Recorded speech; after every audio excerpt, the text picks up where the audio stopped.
Hi everybody, this is Kevin, and welcome back to another manga review. And once again, we're going to be taking a look at Fairy Tail with Volume 12 from Hiro Mashima, as we continue with the Tower of Heaven arc. And well, in the last volume, Jalal sent forth his Assassin's Guild of Trinity Raven, and we saw Lucy and Juvia take on Vidaldus, who was like this heavy metal rocker who just kept talking out his hair. And he was defeated pretty easily once the two of them used their magical powers together. And then Natsu went up against this owl named Fukuro, who actually ate Natsu at a certain point and consumed his fire powers.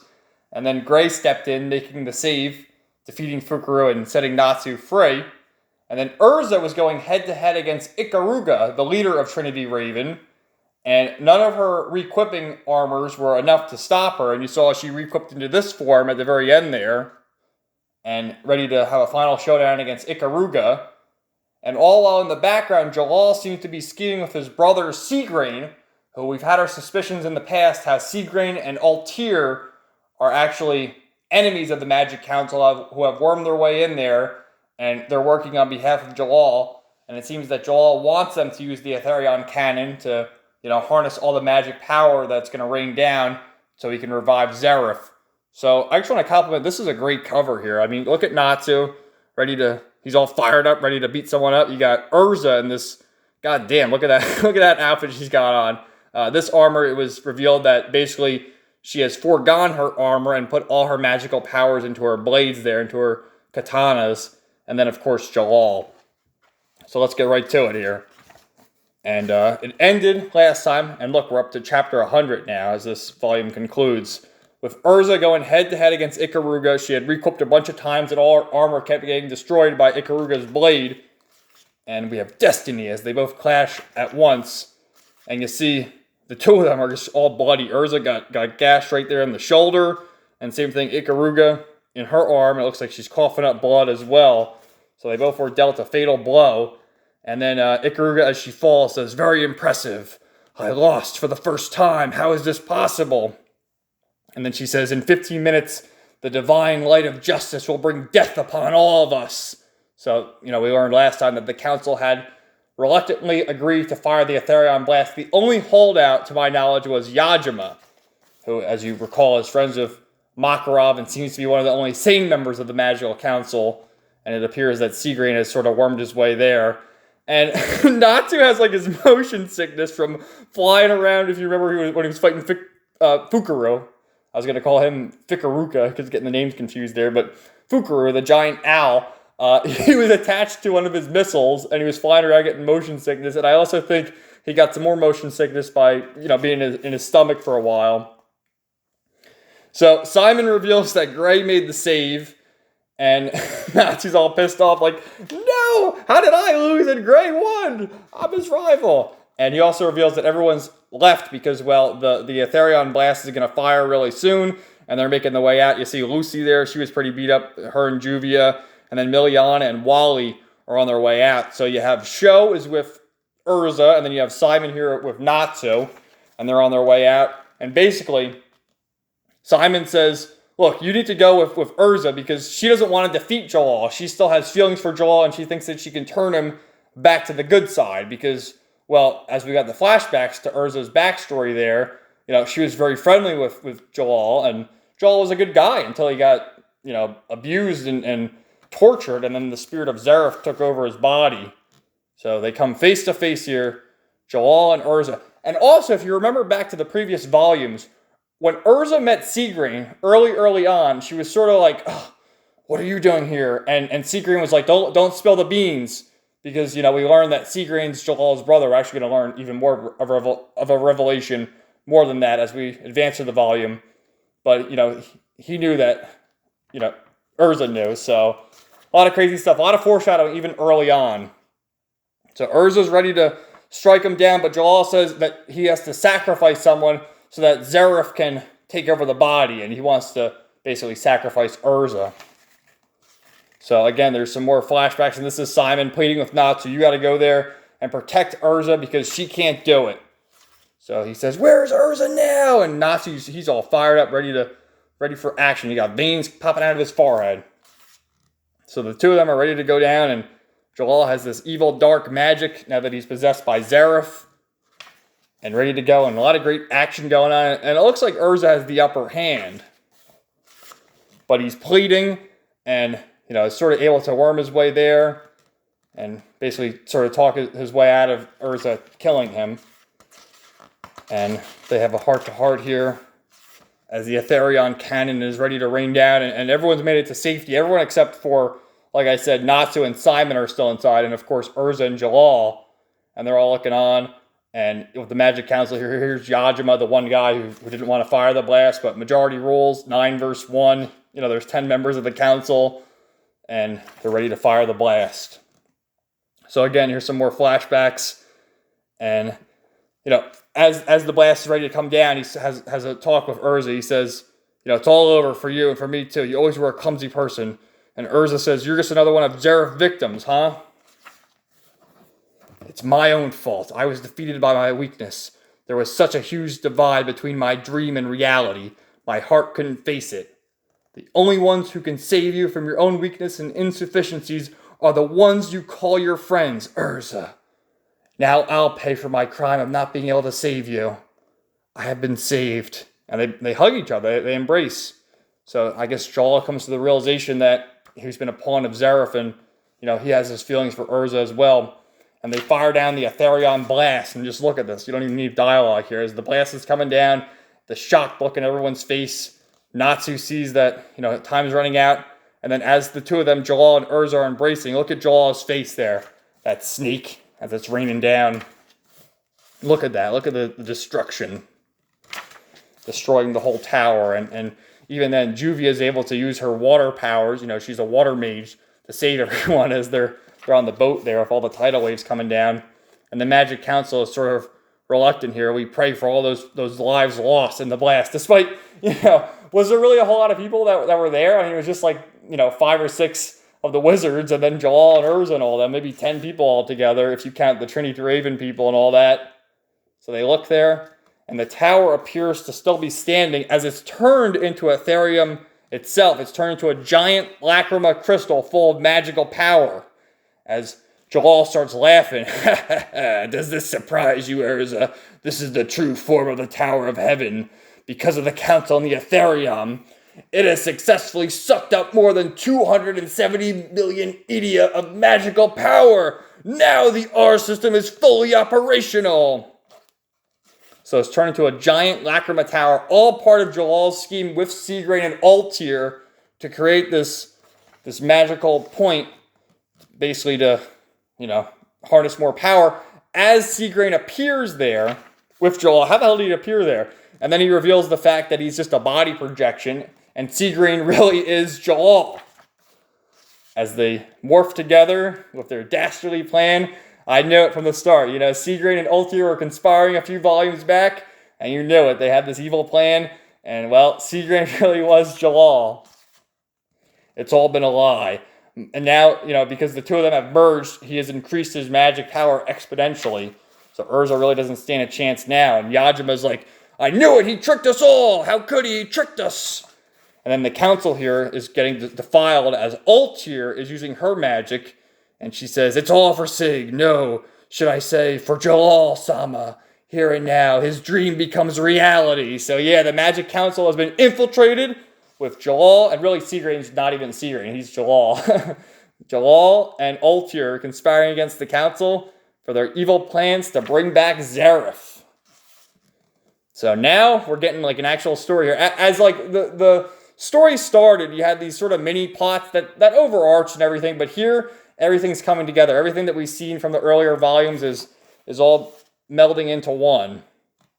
So what Jalal's doing now is he's restraining Urza as a sacrifice. He's going to put her in this lacrima crystal so that he can sacrifice her body so that Zareth's spirit can live on with her.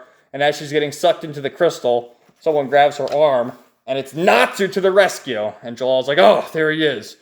Urza's a fairy tale wizard. I'm not letting you have her. So Natsu's ready. Urza's been defeated, all bloody and bruised and coughing up blood here. And what happens is Natsu knocks her out because he doesn't want her to get involved anymore. And he says to Jalal, "You made Urza cry." She spit out her words in that weak whisper, and her voice was quivering. "I don't ever want to see Urza like that again.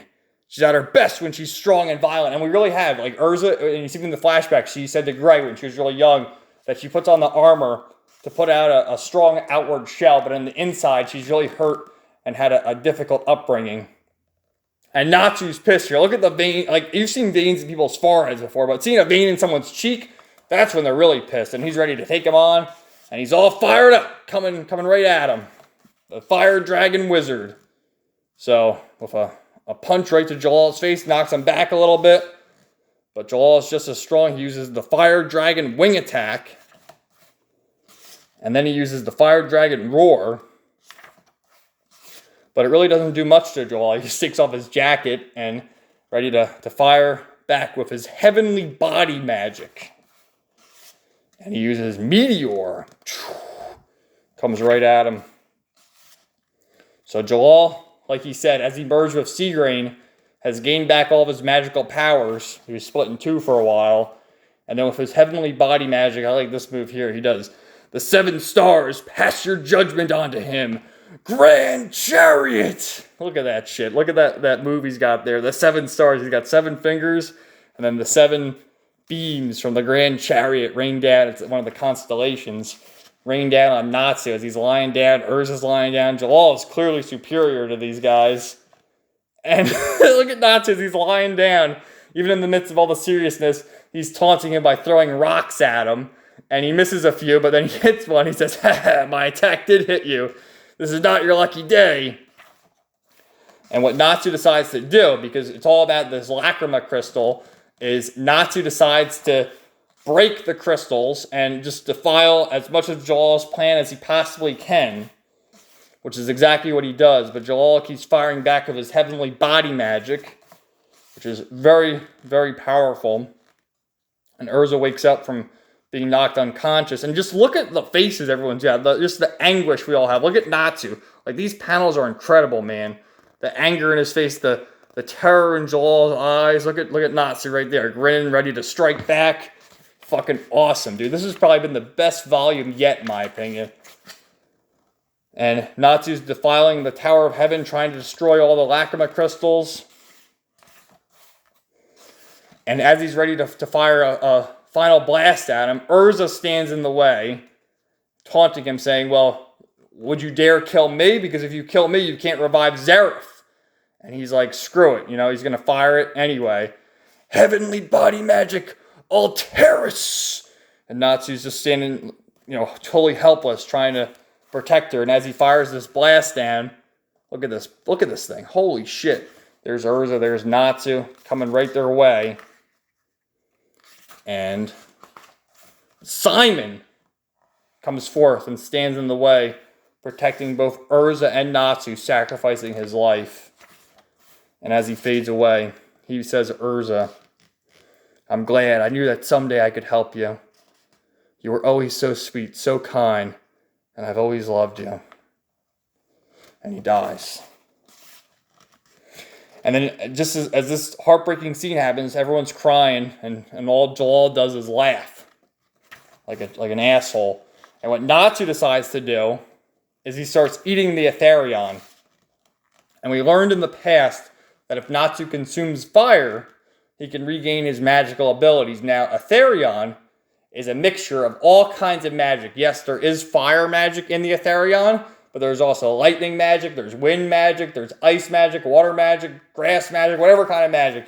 It's all in there. So, you know, he just eats it anyway, and it's having a horrible reaction to him because it's not fire, it's everything else. And he's choking on it. It's not sitting well with him. And Jalal's calling him out like, "Oh, this fool will finish him off quickly." But the power is so strong and so immense that it unlocks what's known as the Dragon Force ability. You see the dragon right there as he's just screaming, look at this. He's growing like scales on his face. And he is unleashing with all he has. "It's all your fault. You're why Urza cries. I made a promise. I made a promise to look after Urza." As he continues to fire his heavenly body magic meteor, Natsu has the upper hand now that he consumed all that Etherion. And he beats the ever-living hell out of Jalal here with all he has. And he says, you know, because all Jalal's talked about is the fact that if he brings Zareth back, he can truly have his freedom in the new world. And Natsu says, you'll never get your freedom. You get to free yourself. You can't keep living with these shackles, you know, because Jalal has been consumed by this Zareth. And they break the whole Lacrima crystal. Everyone's looking on. You know, these guys are all way off screen there after their boat got destroyed. And Juvia saved them with the water magic. Look at this. So they're all watching from the sea there. Look, even Wally, you know, he had his rivalry with Natsu, but even he can appreciate all the power he's shown. And with that, he's defeated Jalal. And Natsu collapses, and Urza and Natsu embrace, and she's just so happy for his power. But because of this, the Etherion has become unstable, and it starts exploding all over the place, and it's really going to destroy everything. And to this, Urza thinks that she has to sacrifice herself and put herself back in the Lacrima crystal because she thinks back to what Jalal said, and she starts going inside the crystal, to which Natsu wakes up from being unconscious, and he's like, don't do it! You know, we can both leave together. And you see the pain that's being caused as she enters there. And she says, don't worry, I'm going to figure a way to stop it. No, Urza! To me, you guys are as important as the whole world. And she starts thinking she's got to sacrifice herself to save Natsu and her friends, to save Lucy, Gray, Juvia, Happy, everyone. And just the emotion in everyone's face, the tears, and really heartbreaking. Like, honestly, I was getting really teared up just reading this, reading all the backstories and seeing these moments here. I mean, goddamn. So again, we get another flashback here. This is a colored page. You can tell by just the way it's shaded. And this is the flashback from poor Liusica when she first met Urza. You know, she found her way to Fairy Tale, and she was blind in one eye from being tortured by everyone. This is a great page, too. I have to look this up to see what it's like in color. But she's here in poor Liusica's, you know, little hut in the woods, and she's able to repair Urza's eye. However, you know, Urza starts crying because she's so happy, and tears are only coming out of one eye there. And poor Liusica says, you know, I'm going to have to redo the recipe and get it right. And she's like, no, it's okay. I've already cried half a lifetime of tears anyway. I don't need to cry out of the other eye. And it's so cute, man. I got so choked up seeing that. So we have this scene, too, where, you know, Urza went inside the Lacrima crystal, and she's sort of seeing a premonition here of everyone at Fairy Tale of this you know, gravestone, Urza Scarlet. I guess we're in the year 784. Rest in peace. Everyone's crying. Got Lucy, Gray, Juvia, Makarov, and all the Magic Council members show up. Of course, minus Jalal and Ultir, and they declare Urza Scarlet to be an eternal member of the Wizard Saints for all the courage she showed. But Natsu appears, and he says, what are you guys doing? Urza's not dead. She can't be dead. She's still alive. And everyone's like, get a hold of yourself, Natsu. She's really gone. But through all this, Urza can't bear to see her friends cry. You know, she was willing to make the sacrifice so that they could all live on, right? But, you know, seeing this premonition of the future, she says, is it really worth it to see everyone in so much sadness? Look at Happy. Even Happy's crying. And to that, she wakes up, and somehow she survived. And, you know, I don't know how, but she did it. And it's just a great heartwarming scene to see everyone embrace her, to see Shell embrace her, Lucy, Gray, Juvia, as Natsu's carrying her to the ship. Terrific, man. How'd you save me, Natsu? And he doesn't say anything. You know? Just made their way there. Everyone's happy and embracing. And he says, never again. I'll never let it happen to you again. Thank you, Natsu. That's the path that leads to a happy future. And this is a great page here. And you notice throughout the volume here, I'll go back a little bit, but Urza's crying out of both eyes here. And a little bit before that, before the flashback scene, let me see if I can show you. But as she's going into the... Where is it? I've gone back a little bit too much.